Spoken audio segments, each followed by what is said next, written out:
Pandey, UP चुनाव आप हार रहे हैं इसलिए आपने ये कार्रवाई की है, और एक तीर से कई निशाने, महाराष्ट्र सरकार को डिस्टेबलाइज भी आपको करना है।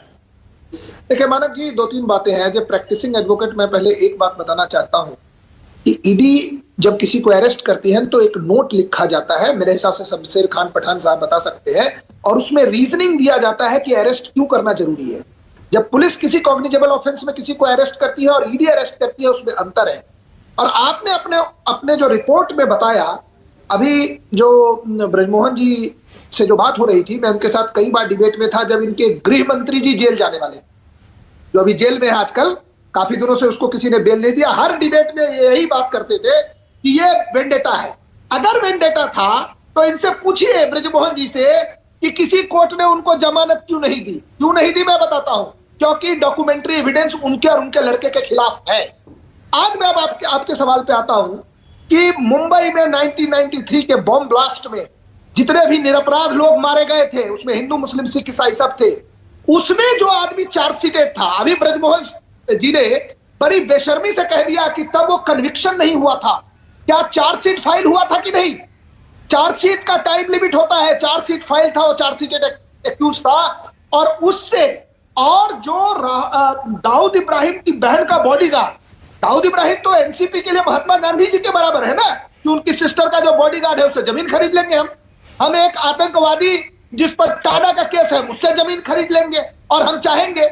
मैं आपको बता देना चाहता हूं, 3.5 एकड़ जमीन की बात आप कर रहे थे। आज कोई भी व्यक्ति मुंबई में आपको बता सकता है कि 2005 में उस 3.5 एकड़ जमीन की कीमत कितनी थी। किसी भी आम आदमी से आप जाकर के मुंबई में पूछ लीजिए कि उसकी कीमत क्या थी। आप बता दीजिए, आप ही बता दीजिए राजीव। कम से कम 2015 में जहां 25 रुपए पर स्क्वायर फीट की बात थी, कम से कम 250 रुपए स्क्वायर फीट की बात क्यों हुआ? अब मैं समझ नहीं, 2005 में आप वो कह रहे हैं कि वो जमीन 2005 में 250 रुपए प्रति स्क्वायर फुट थी, ये आप कह रहे हैं जी। लेकिन जी, और उसके पीछे कारण उसका जो डिवैल्यूएशन हुआ था, बीच में मत बोलिए। हाँ, एक एक करके ब्रिजमोहन जी आपको मौका दूंगा, एक एक करके राम जन्मभूमि ओनली राजीव ब्रिजमोहन जी एक एक करके। हाँ हाँ, बोलिए। मेरा क्या कहना है, हाँ। उसमें 400 टेनेंट है, आप ही के शो में मैंने सुना, हाँ। तो टेनेंट होने के कारण से प्राइस गिरती है, लेकिन तो 3.5 करोड़ में 3.5 एकड़ लैंड कहीं मुंबई में नहीं मिलता। मैं कहता हूं 95 में नहीं मिलती। दूसरी जो बात है ना कि ये जो इनका पूरा अगर आप इतिहास और भूगोल निकालेंगे, इनके जो दामाद थे वो गांजा के बड़े स्मगलिंग केस में जेल में से बेल पे रहे, उनके ऊपर भी चार्जशीट है।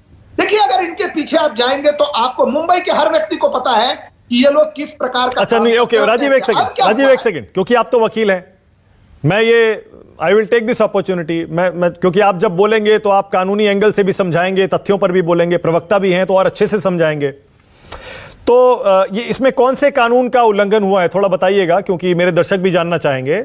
आतंकवादियों से, सुन तो लीजिए, पूरा सवाल सुन लीजिए। मतलब टाडा के आरोपियों से जमीन खरीदना क्या कानूनी अपराध है, या आप इसमें नैतिकता दिखा रहे हैं, या फिर कोई कानूनी अपराध और भी है? दो बातें। देखिए, आज जो उनकी अरेस्टिंग हुई है, वो ईडी ने जो अरेस्टिंग किया है, इसलिए हमको रिमांड एप्लीकेशन देखना पड़ेगा कि आज के डेट में ईडी ने उनको किस आधार पर पकड़ा है। आज जो हमारे पास खबर है कि ईडी ने उनको अरेस्ट किया कि कौड़ियों के दाम अंडर हैंड डीलिंग करके उन्होंने सरकार का नुकसान किया और मनी लॉन्ड्रिंग हुई। हो सकता है कि कैश में इन्होंने करोड़ों रुपया उन लोगों को दिया हो और हवाला के जरिए वो दुबई चला गया हो, पाकिस्तान चला गया हो, आईएसआई के हाथ में चला गया हो, आतंकवादियों के हाथ में चला गया हो।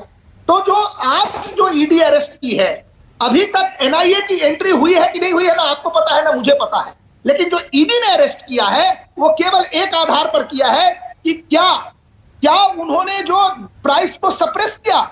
अगर मानक जी 50 करोड़ की जमीन अगर आप 5 करोड़ में खरीद लेंगे और 45 करोड़ कैश में दे देंगे तो पीएमएलए का केस आपके ऊपर भी होगा, मेरे ऊपर भी होगा। तो आज तक इतनी ही बात है। लेकिन जो इन्होंने टाडा वाली बात की, जब टाडा में कोई कन्विक्टेड हो जाता है उसके बाद उसकी संपत्ति आपने देखा होगा दाऊद इब्राहिम की कन्विक्टेड होने के बाद, कन्विक्शन होने के बाद या उससे पहले? नहीं, देखिए टाडा में कन्विक्शन होने के बाद। हाँ, तो लेकिन जब ये जमीन खरीदी गई तब कन्विक्शन नहीं हुआ था, आपने खुद कहा चार्जशीट थी। मैंने कह रहा हूं ना, लेकिन एक आदमी जो पॉलिटिकल पार्टी में लीडर है, नहीं, एक सेकंड, दो बातें नहीं हो सकती। नहीं, एक सेकंड राजीव, एक सेकंड, मैंने इसीलिए कहा आप वकील हैं, आप सही से समझाएंगे। आपने खुद माना कानून ये कहता था उस समय, टाडा के तहत अगर कोई दोषी पाया जाता है तो उसकी जमीन सरकार लेती है, फिर ऑक्शन करती है। लेकिन जब ये जमीन खरीदी गई तब वो चार्जशीटेड थे, कन्विक्शन नहीं था, तो फिर कौन सा कानून तोड़ा गया? मानक जी मैं बता रहा हूं ना, जब एक चार्जशीट है तो जितने भी चार्जशीटें टाटा में और एनआईए में है, आज लॉ बदल गया है, उस समय ये लॉ नहीं था। आज पीएमएलए में अभी भी हो सकता है और आज हो सकता है, उस समय एक्ट नहीं था, उस समय कन्विक्शन के बाद होता था। तो यानी कि अरे तो उस समय का कमाल की बात कर रहे हैं, उस समय की खरीद को आज के लॉ में आप थोड़े कोई कर सकते हैं, रेट्रोस्पेक्टिव थोड़े होता है। एक मिनट रुकिएगा विनोद।